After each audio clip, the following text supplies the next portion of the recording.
Welcome back to Going Walkabout. If you're getting ready for retirement or you are currently retired, I'm pretty sure you are thinking the same thing I've been thinking for several years. Where can I live comfortably and happily on my retirement income? In this video, we'll discuss what we have learned after almost 3 years of continuous travel. What are the realities of being an expat versus flexpat, and can your money go further outside the United States leveraging geo-arbitrage? We're Carl and Susan Steele, and we've been going walkabout for over 3 years now. And we've been thoroughly enjoying every minute of it. Okay, before we get started, I'll go over our background and what started us on this journey. We wanted to travel extensively in retirement. However, trying to maintain a home and travel full time didn't look like it was going to be a reality for us financially. My husband and I had a lot of discussions about it, and we basically landed on the fact that we would have to sell our home to be able to travel full time. We did that. We sold the home fully furnished, and then we had very few belongings, put a few things into a very small storage unit, and basically have been without belongings for the past 3 years now. I must say that having few to no possessions has actually been pretty freeing. We've really been able to travel without any kind of concern when we're in a different country that something we have is going to be damaged or ruined. We don't have a car, so haven't had to worry about car insurance, haven't had to worry about property taxes or insurance on a home, and then all the things that go along with different possessions. So I will say that as difficult as it was to land on that decision to sell our home, it remains to this day, 3 years later, one of the best decisions that we made. So selling the house was really pivotal because it gave us a degree of financial independence. Now, it didn't mean that we had tons of money, but we could definitely not have to worry so much, and we could figure out how to leverage our money so that we could do more and be freer to go to more places. The second big event that happened was we were entitled to have Social Security, which I took at the age of 63. And then our goal became, is there a way to travel and use our Social Security, or really pretty much live off Social Security? And I will tell you that the average for most couples in Social Security is about $2,700 a month. And as soon as you now when you hit 65 and you're able to take advantage of Medicare, you each have to pay in $300 for Medicare. So out of that $2,700, $600 is going to come out of it. So basically your Social Security is down to $2,100 a month. And as you can see, $2,100 a month, you've got to really work at making that stretch. And that's what we've been doing for the past 3 years, is trying to find a place that we could really make that Social Security stretch to see if we could live off of it. So we started our travels in Baja California, which is part of Mexico. Our thinking was that maybe it would be cheaper there because it's part of Mexico, and that's usually been a lot less expensive than in the United States. And then we could determine over time if we could settle there, because we were quite interested in becoming expats, literally moving to another country. The Mexican visas are very liberal in as much as you can stay for 6 months at a time. And so we took advantage of that, and we actually stayed in Mexico for 6 months.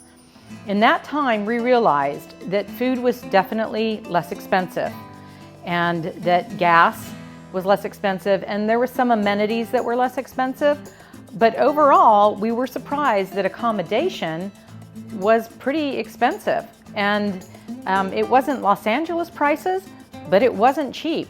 And if you wanted something incredibly cheap, or what you perceived to be kind of Mexican prices, you would probably be living in a fairly dangerous area. And so that is something that kind of surprised us. We thought we would have more savings there, which we did not. And we lived there off season as well as part of the regular season. So that was a little bit of a wake-up call for us.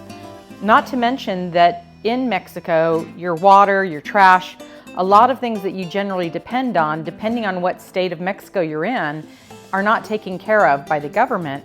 So those are all amenities that we kind of, I guess, take for granted a little bit, but are not a given when you go to some of these other countries. And so it was around this juncture that we were starting to think, gosh, you know, do we really want to live in Mexico full time?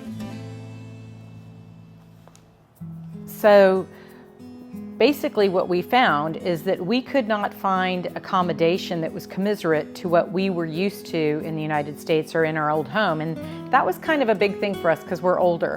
And you know, we don't mind if a place is smaller, and we don't mind if we don't have as many luxuries, but we do need it to be safe, and we do need it to be clean. And so those were things that we were starting to have more and more of a challenge finding, and this started to become country after country that we went to, where we were more than happy to stay in a place that was much smaller. And we've stayed in places that were less than, I'd say, 700, 500 square feet, very, very small. But if they're clean and they're safe, that's fine. However, with that said, it was starting to make us really rethink, gosh, you know, what is real estate like here, and would it be affordable to actually live here? Because it's actually not that affordable to try to make ends meet. So it was about this time that we started thinking, you know, is there a way of being a Flexpat as opposed to an expat? Is there a way that we can, you know, maybe not have to make an obligation to live in a country full time, but just continually travel around as we've been doing? And would it be possible then to make our money go further? What we were starting to see is a reoccurring pattern of the fact that if we went to different countries off season, we could literally save 50% on accommodation. And so that's really how we believe that we can leverage geo-arbitrage. Now, the definition for geo-arbitrage is taking advantage of a difference in cost between two geographic locations while having the same kind of lifestyle. And that's a pretty key thing, having the same kind of lifestyle. You know, put another way, essentially it's earning in a strong currency and spending in a weaker currency. And so I would say certainly the last 2 years for sure, that is something that we are really working on. And the other thing that made us really look at the expat situation is the paperwork that is needed. And we actually started filling out paperwork in Mexico, but we did look into it in France and Italy and Spain as well. But the paperwork that was required in Mexico was very invasive. They needed bank statements and financial statements, social security statements. They needed every bit of information on you. That kind of made us feel a little uncomfortable. They needed to be reassured that you were making a certain amount of money. I understand that, but it all started feeling like a very big obligation. The second thing that we started understanding is that there's tax implications. So in Mexico, the minute you do become a permanent resident, you get a tax ID number and you have to start paying tax. The reason that's a problem is because there's 2 countries in the world that demand that you pay tax no matter where you live, and one of them is the United States of America, which means that if you're on a fixed budget, as you are with Social Security, then you're still paying tax for whatever you're making, and not necessarily on your Social Security, but on your other investments, you're still paying tax. It's also important to note that you're paying tax on Social Security depending on what state you are from. California does not tax Social Security, however, Colorado does, and you can see the map below to understand which states that you'll be having to pay Social Security tax as well. You're still paying tax, but you're also paying tax in that new country. Now there might be a limit. It might be, you know, hey, as long as it's not over 75,000, then you don't pay tax. But those are things that started really making us think twice about the whole expat lifestyle, is the double taxation. So the more and more that we started staying in these different countries and understanding what their rules were, what our rules are, how it all works when you actually try to be a permanent resident, the more that we've looked at the fact that the Flexpat lifestyle is maybe a better one for us and maybe more economically conducive to us making our money go further. And then we can take advantage of living in places off season. We have not found a place that we want to settle yet. We are still looking, but as of now, we haven't found a place that we want to settle permanently. And so with that being the case, and the fact that you can spend at least 3 months in most countries, that seems to work pretty well. The other thing that changed our perspective is that I was able to get Medicare. I retired at 63, at 65 you get Medicare. Once you get Medicare, you are pretty tied to a location, wherever your primary doctor is. And so what we have found is that we will most likely need to be back. So now that we both have Medicare, we will need to be back in the United States, most likely once a year, so that we can do doctor checkups and so forth.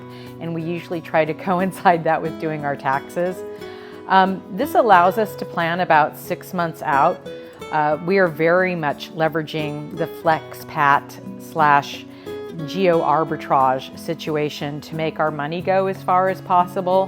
While that is a little challenging because there seems to be worldwide inflation, certainly Mexico has changed even in the last 3 years since we were there 3 years ago, and the dollar is more commiserate to the peso now. So it's important to kind of be cognizant of those things, but you can still leverage the money that you make in the United States to have a great trip elsewhere.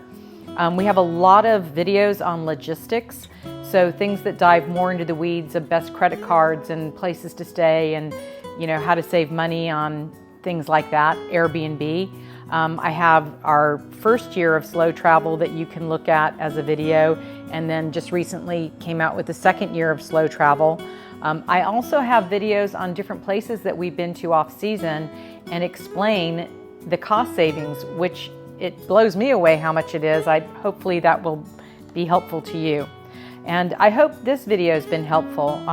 My goal is that you won't have to maybe make some of the mistakes that we made, and you can more quickly get into just having a wonderful time traveling. So thank you so much, and we'll be back in another week with many more videos, and we'll be traveling again soon. So, If you've enjoyed the video, we'd really appreciate a thumbs up, or better yet, subscribe. Cheers for now.